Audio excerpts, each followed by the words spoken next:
the day job always goes on, and today we're continuing our conversations with the administration on legislation that puts families first. We're very proud of the work that the Congress did last week with an $8.3 billion legislation to meet the needs of social and health services, organizations, state and local government, testing, all the rest of that.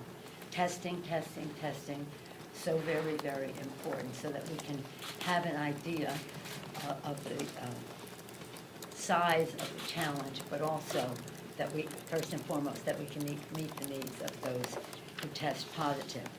Today we'll bring to the floor our Families First legislation, which is what we talked about as soon as we finished the appropriations bill.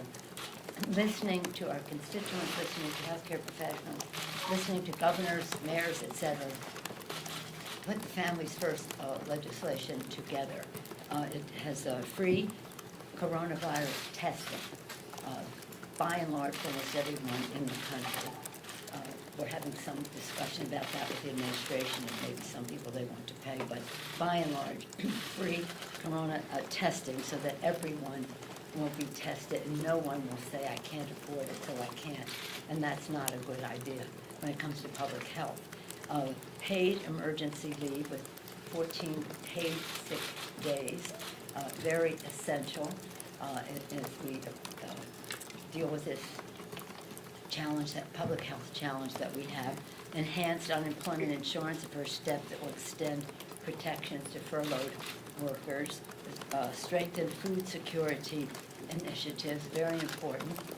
And kids just get their food security from being in school. If schools are closed, we have to make sure that the food gets to the children.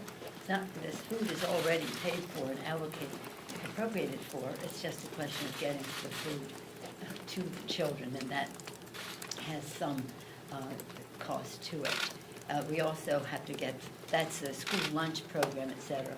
But in terms of SNAP and food assistance for seniors, people with disabilities, helping the nonprofits who are on the forefront of helping people have access to food at this difficult time. And then clear protections for our frontline workers who are working in infectious environments or possible infectious environments so that they, the OSHA regulations are a protection for them. And then increased funding for Medicaid, the FMAP, that's the program, the initiative that gets money to the states for Medicaid that is used hopefully through the counties and the rest, which deal with many of these health issues to as we go forward. So it's about putting families first. We did the major investment last week. We were very proud of that.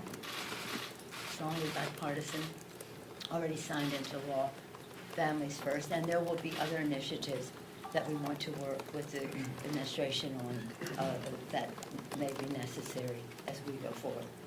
Some that need more discussion, more impact in terms of what is the collateral benefit or collateral damage to stopping the spread of the coronavirus. Now, let me just get back to testing. So very important to take inventory, to understand the epidemiological the spread of the virus, and also to meet the needs of the people affected. I'm very pleased also this week that we were able to pass a bipartisan FISA bill in the House. That's a hard thing to do. I know that from my intelligence experience. And that we were able to pass Representative Slotkin's war-powered resolution, Rep. Lee's legislation to repeal the AUMI is the predicate for how we go forward, and Rep. Khanna's legislation to prohibit funding for military action.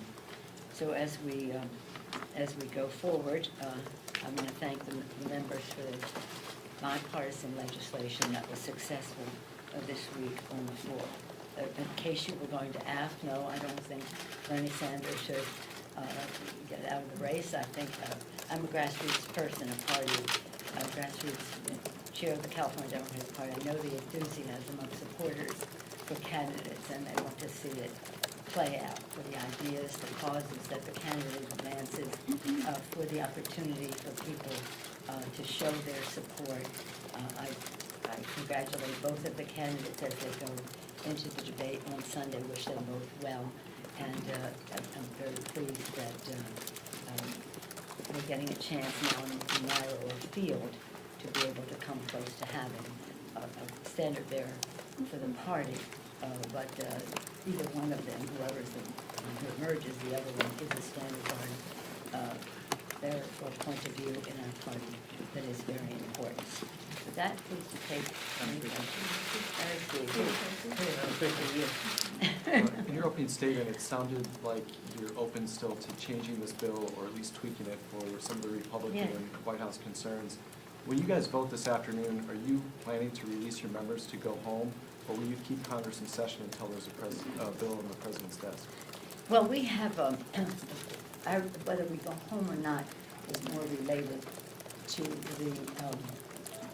what the House physician, the Capitol physician says, and what the Sergeant at Arms and police chief and the rest say about what could come next that we have to deal with. Because they make statements every day based on the current state of affairs in the community in which we exist here in Washington, D.C. So I do think that some of the suggestions, what happened if we moved quickly, because who knew, right, that we would be in this situation? We passed the bill last week. Immediately we knew we had to do more, and we had to get it onto paper, and when we had it, then we shared it with the Republicans. They made some changes to it. We were negotiating with Secretary Mnuchin. He had some suggestions, all very reasonable. I think that none of them is would prevent us from moving forward with the bill. We just have to, though, in the world that we live in, have language so that we can go to rules, so that we can go to the floor. I don't think we will wait until there's a signed bill. We will do our work, as I said, sensitive to changes that have been suggested. I don't think they're unreasonable. They're options that we considered in our own caucus, some of them, and we went one route, they want to go the other route. That's fine, but we will have done our work, and we would hope that that would be an incentive for the Senate to move quickly, because Senator McConnell, Leader McConnell, asked me to work with Secretary Mnuchin. We are. He had his concerns. We're addressing them. I hope they don't move the goalposts. Madam Speaker. Yes. Yes, good morning. So to be clear, so you think you can work this bill out today and pass that with potential changes? Mhm. And then the idea is that the House might go away Well, with we're the taking one caveat. step at a time. I'm not saying anything. We are here to pass a bill. When we pass a bill, we'll make a judgment about what comes next, and we'll see the manner in which the bill is passed. So I'm not giving you And what are those other things travel then? arrangements. No, legislatively though, what are the- That's not what we're about. Legislatively though, what are those other things that you see? Obviously, these are things you can do immediately, but what are those broader things that you might see doing in a couple of weeks? Let us get this bill passed first, and then we'll see where it goes from there. Because the fact is, it's like the house is on fire. People are concerned about of course, their health and the health of their children. If they are losing their jobs because nobody's coming to the restaurant or whatever it is, then we have to be there with some help for them. And if their children can't go to school because the school closed, how do they afford childcare? Well, this legislation affords them the opportunity to stay home on somewhat of a paid leave for a while. So again, we're addressing the realities of life, of family life in America, putting families first. We're not planning a schedule or anything else until we get that done.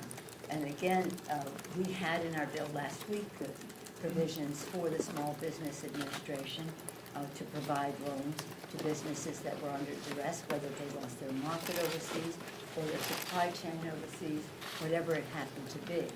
And so that we thought was an important initiative to have in the bill. They may want to do more. That's something we can talk about. But even if you have your small business loan so that you can pay the rent on your store or your restaurant or your facility, if you don't have customers, you still have a problem. That's why when we do the TANF, not TANF, the SNAP, the food stamps, when we do the unemployment insurance, when we do paid sick days, when we have paid family leave, parental leave, family leave, that money will be spent immediately, and jacks to manage the economy, creates jobs, is a stimulus. So this is not without its opportunity to stimulate the economy. In fact, when we did the American Reinvestment and Recovery Act, we asked Rosa DeLong in particular asked the economists, name some of the things that we could do immediately that would be stimulus to the economy. Raise the minimum wage, we're not doing that here, but unemployment insurance, paid leave, food stamps, et cetera, because again, they go to people who have the need. They also have earned income tax credit, refundable and that, maybe some things that we'll talk about in the future. Yes, sir. One of the issues that the minority leader is talking about has to do with, he believes that compromise could take place within the next 24 to 48 hours, but if it doesn't, the Republicans are willing to stay and work this out. One of the questions I could have, the families have needs that I just described. We've made the proposal, which we started on Sunday and put out there. We're listening to governors, mayors, nonprofit organizations, educators, and the rest. This is what families need. They made suggestions to the language. We're making, agreeing to most of it because they're not that different. So we don't need 48 hours. We need to just make a decision to help families right now. But if a decision isn't We made, have to operate not as business as usual, but in an emergency status where we have to get the job done. but if a decision isn't made, Yes, will you ma'am. stick around? I'm not sticking around because they don't want to agree to language. We're agreeing to much of what they have to. Look, first of all, Mitch McConnell called me and said, "You work with the secretary. That's it." Now the House Republicans are saying they're not. No, we sent them the language. It's not about that. I mean, it's about putting people and families first. So I mean, everybody could have a complaint about this or that. I said, save it for another day. We can have an after-action review about how we got into this situation. Save it for another day. Right now, we have to find our common ground, work together to get this done as soon as possible, because we have other needs. We will have to address this issue further. And it's some things that they might want in this bill that aren't there. There could be another bill shortly down the road. We didn't do everything last week with $8.3 billion, but we did a great deal, and now we're doing more, and then we're fully prepared to do more. So we're responding to their concerns. We don't want them moving the goalpost, and that's it. Yes, Nancy? Was it a wise move to block most travelers in Europe from coming to the U.S. for the next month? And if so, was it wise to leave the UK off of that list? I had a conversation with the Vice President and Dr. Fauci last night when they called to inform me of this. Dr. Fauci said it was a scientific, medical decision. I have great confidence in Dr. Fauci. It's just strange because they're saying it's because it's easy to travel among these countries, but they're separate from the UK. Well, you can just get in the channel and you'll be in the UK. So again, it's a decision they made. It has its ramifications. We'll see whether it's worth the trouble. But again, I'm here about what we can do to go forward for America's working family, for putting families first without having a criticism of one of the other things that the president is doing. I do think, as Chuck and I, Leader Schumer and I said in our comments last night, testing, testing, testing.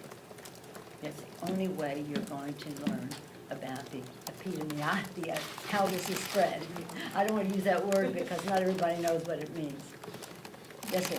I have a question. Yeah, we have the cheese shop coming, so I have to get going. You said earlier this week that Congress is the last line of defense. Beyond the recess, wondering if it came to it, how I prepared said is it was Congress? the last line of defense. I've heard you say that at some point. I'm wondering if, And a line of defense, I don't know if it's that. just wondering how prepared Congress is to work from home, potentially if it were to Yeah. come to that. We have been briefed by the chief administrative officer, by the chief of police, by the sergeant at arms, by the Capitol attending physician, by our leader on the House Administration Committee, Zoe Lofton, about what preparations have been made for remote work. And that is something that we're actually encouraging people to be prepared for. You know, they may choose to be coming in, but be prepared to do that. It isn't a requirement yet, but it is that we want people to be prepared. So we're providing the technology, the training, and all the rest to make sure that everybody is up to par on that. So our writing of legislation, our exchange of ideas and all, that won't stop the work of Congress, because by the time we come to the floor, it's the tip of the iceberg. There's so much else work that is going on, and that with all the respect in the world for our staff who do much of that, and our members who participate in that, everybody is not universally at the same, excellent at the same place in terms of technology. We want to make sure they're all their personal best when that sets in.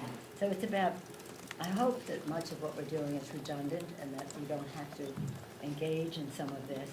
But if we do, we want to be prepared. We want to present the spread, so if people have to stay home, they have to stay home. But we also don't want people to panic. So that's why we based any decisions about the Capitol, this or that, on what is recommended by the Capitol physician and the sergeant at arms and the chief of police. But it is, I think we have to be very careful about this. People are sick and some people are dying in our country and globally. And it is kind of shocking to see the challenges that we have and the decisions that have to be made about people coming together, whether it's sports or the arts or just political gatherings or whatever it is. We have to think in a different way about that, whether it's about personal hygiene or personal contact with other people. We have to be smart about how we do that, washing our hands for 20 seconds with soap and water. I say that all the time anyway as a mom, but so and now it's an imperative, but it's always been important. So again, as I say, what we think about one policy or another, as Nancy asked, what we really have to do is come together and get the job done. Now, we were very clear in our communications about what we heard, and when members go home, they will hear more from their constituents, from their nonprofits, from their local government, from their healthcare providers and the rest, about what other ideas have emerged as important in all of this. And that will be a source of knowledge for when we come back, and we could come back anytime. Everybody has to stand ready to be here at all times if we have a legislative solution to put forth. But again, it can't just spring from what we did before, anything like that. It's about what's current and the challenge that we face with this coronavirus. And it's not about spending a lot of time saying how we got here. We have to talk about where we go from here, and then we can make changes for the future and how we could prevent or withstand whatever might be happening in other countries that might spread to our own. But I do want to salute our healthcare providers, our first responders, all of the nonprofits that are working to inform people about how they should be tested. We are, in our legislation, we enable millions of masks to go out. That was something very important to the administration. That we would suspend immunity for liability was a very big deal, a big concession to the administration on that, because weighing the equities it would be important to get those masks out, even though it provided that immunity. So we have tried to say, okay, we have our, and it's just specifically for the coronavirus crisis. So anyway, I thank you for your interest in all of this. I want you to wash your hands for 20 seconds. Not just all the time, just for no reason at all, for no reason at all. And one bit of advice they told me, I was talking to somebody from California, and I said my usual thing, you know, that a month ago I might have said, whoever the nominee is of the party, we will enthusiastically embrace. And then I changed it to, whoever the nominee is of the party, we will enthusiastically elbow bump. But somebody said to me, no, when you elbow bump, you get close to the person. So forget any physical contact, greetings. Bow in Eastern style. Thank you all very much. And again, we're very excited that the Taoiseach is coming. I'm honored that Senator Leader McConnell will be part of our hospitality to him at our lunch later today. Does he get a Thank you. handshake? Hmm? Does the Taoiseach get a handshake? No, I saw him last night. There are medicinal We had powers a and big Irish gifts. dinner, which I was honored last night, and I was very excited about that. And it was wonderful to see him, but I did not impose upon him with a handshake, nor did he on me. Are you disappointed the president's not coming? Thank you. Thank you.